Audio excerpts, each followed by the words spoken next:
What's up, guys? So I just wrapped up my training session today. I just did a heavy chest and back strength workout. And as I was going through this workout, I was thinking about all the mistakes that I made training as a hybrid athlete over the course of the last year and a half to 2 years. So I thought that I would record this video for you guys and go over my 5 mistakes that I wish that I would have known when I first started hybrid training. These are mistakes that we'll talk about that, like I said, I personally made, so I want you guys to learn from them, whether you are just starting to train in this hybrid style, whether you've been doing it for a year, 2 years, 5 years, 10 years. These are my top 5 tips to blend running and lifting in your program. So let's hop into it.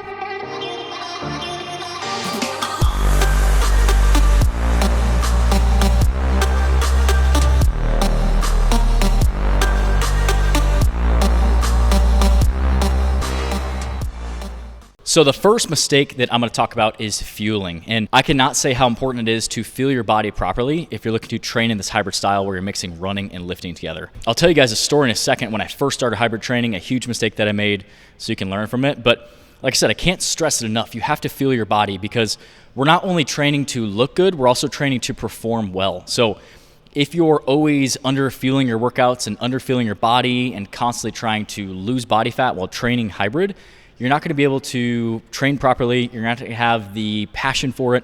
You're not going to have the fuel in the tank to get through really hard, challenging workouts that you need to get through to see the performance benefits in your running and in your lifting that you're trying to do. So when I first started hybrid training a little over a year and a half ago, I was training to get in the best shape of my life for my wedding. So my goal was to get to sub 8% body fat for my wedding and just really be in the best shape of my life on my wedding day. That was my goal. I wanted to be the best version of myself, both physically and mentally. And the problem was I was training in a hybrid style. I was in a caloric deficit. I was trying to lose body fat.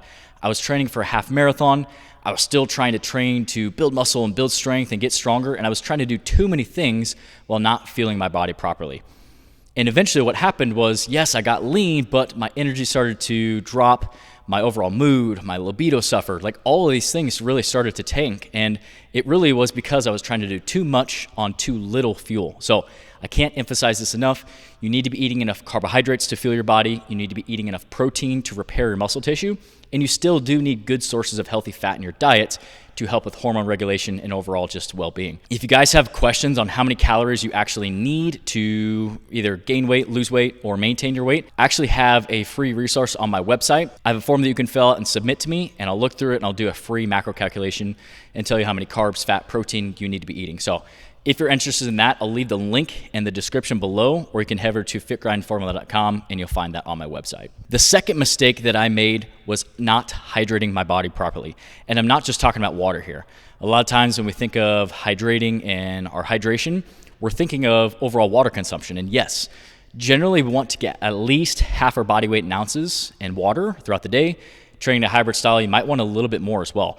But I'm also talking about your electrolyte supplementation that you need to be incorporating into your training program to recover from your workouts, replenish what you lose from your sweat, and replenish what you lose from your overall strength training workouts. And when we're talking about electrolytes, we're not just talking about salt or sodium consumption, we're also talking about potassium and magnesium as well. These are crucial electrolytes that we need to have in our body to replenish what we lose through sweat. And every time we have a muscle contraction, if we're doing a strength training session or we're running, it takes electrolytes to provide that muscle contraction. So if you're not replenishing those electrolytes, you're going to start to suffer, you're going to start to get cramps, you're going to start to feel like you had this flu type symptom after your workouts.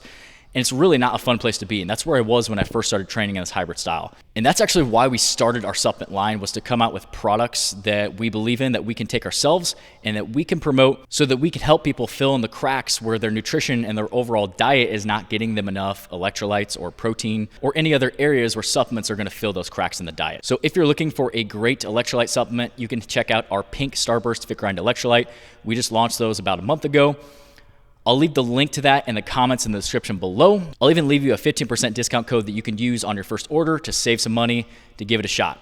Like I said, it has the perfect balance of sodium, potassium, and magnesium that you need to replenish the electrolytes that we lose through our sweat and we lose through our really hard training sessions. It's going to help hydrate you. It's going to help you feel less foggy and that flu-type symptom that you might have after our workouts.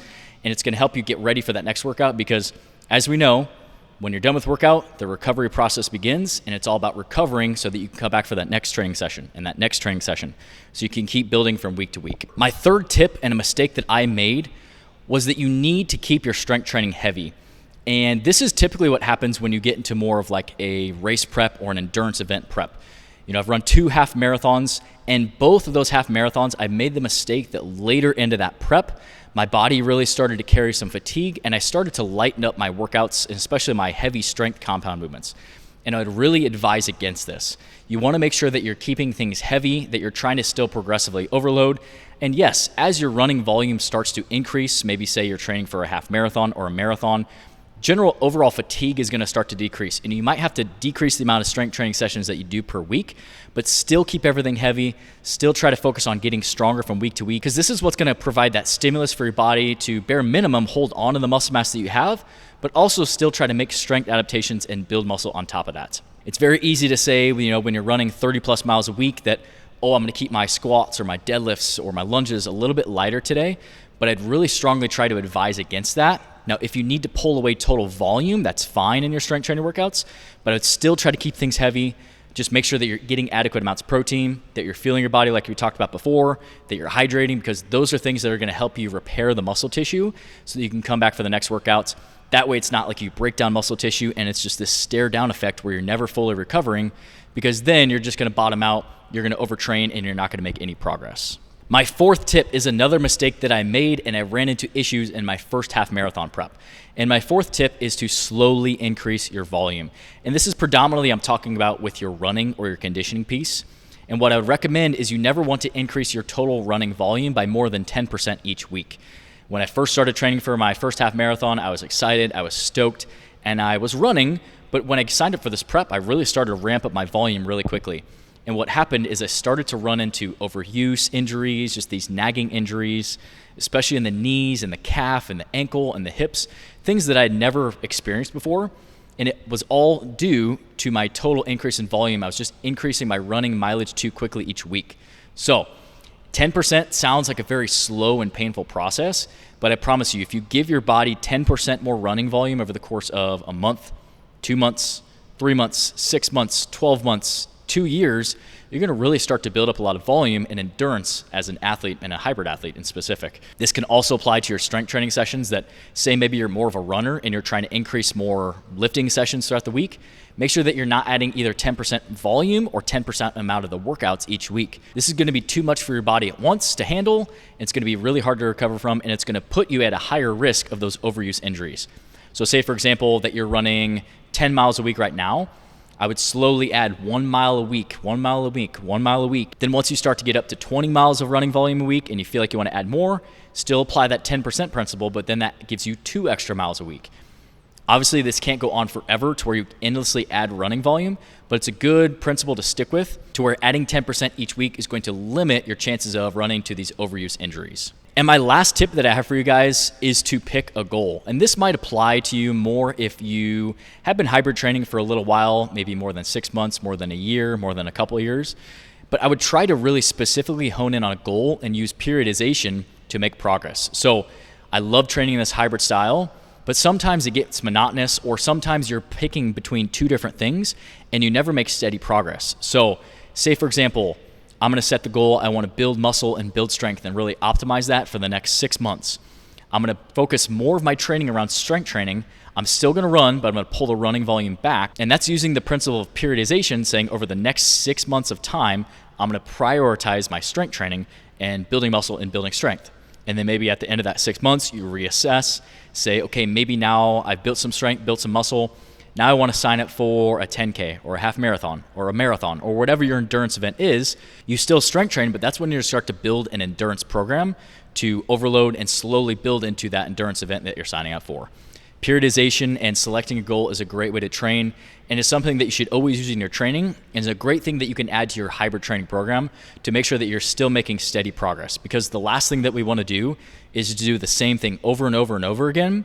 Yes, that's consistency, but you want to make sure that you're progressing as well, because the weights that we're lifting today, we don't want to be lifting those same exact weights today that we're lifting a year from now, that we're lifting 5 years from now. So if you guys have comments or questions on training, let me know down in the comment section below.